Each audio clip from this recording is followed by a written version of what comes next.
Hi, so welcome to the book review for today, and it is for Lauren Westwood's Finding Dreams. It's another cover I'm not a big fan of because it just doesn't really give the emphasis, I don't think, to the book. It's a fantastic book, really lovely story.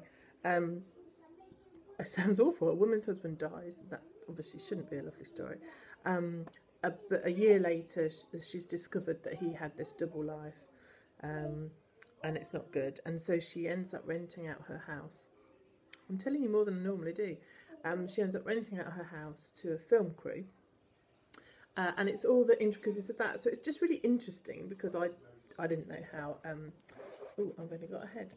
I didn't know how filming went, so it's kind of interesting on that level. It's interesting because they bring in lots of other characters. So she has a friendship group that's supportive, and then she has another member of an extended family turn up who turns out to be really interesting and funny.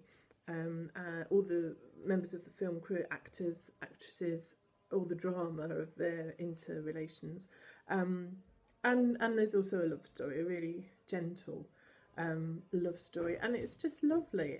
There's also, unexpectedly, I thought, a really excellent mystery, sort of kind of historical mystery to solve about the history of the house.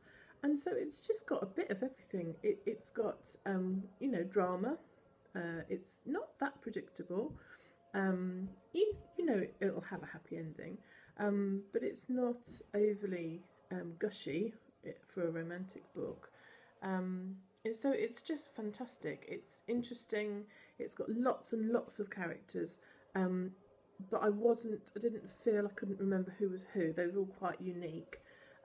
It's got some real baddies in, which was quite fun, and it's also got a couple of just super characters that you want to know more about. I definitely want to know more about the mother-in-law. I would like to learn lots about her life. And so Lauren Westwood's been able to make easy reading.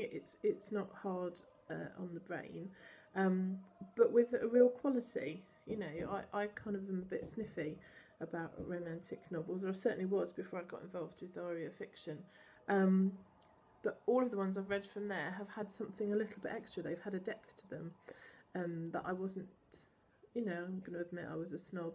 I wasn't expecting, and it's been a real revelation and a real joy to read these books that I have had that extra dimension. So this has a bit of mystery, a bit of romance, humour, wonderful humour, very gentle, and just this completely lovable main character. I mean, I don't like overly schmaltzy characters, and I don't really like when people are sort of stereotypical mothers, if you know what I mean, because I don't feel I always fit into any of the categories that stereotypes have, although I bounce in around a few, I suppose. And that's what I liked about this character, right? She really spoke to me. She was my kind of person, and she was flawed, and she wasn't doing it all perfectly, and I shouted at her a couple of times because I was just like, oh, come on.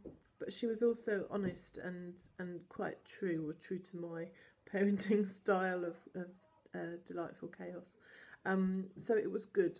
I really enjoyed it. It's a really solid book.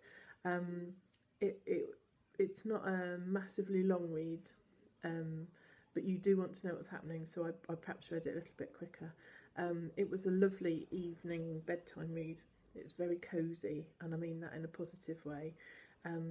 It's warming. I really enjoyed it, and I loved all the characters, and I think you will too. I hope there's more to come.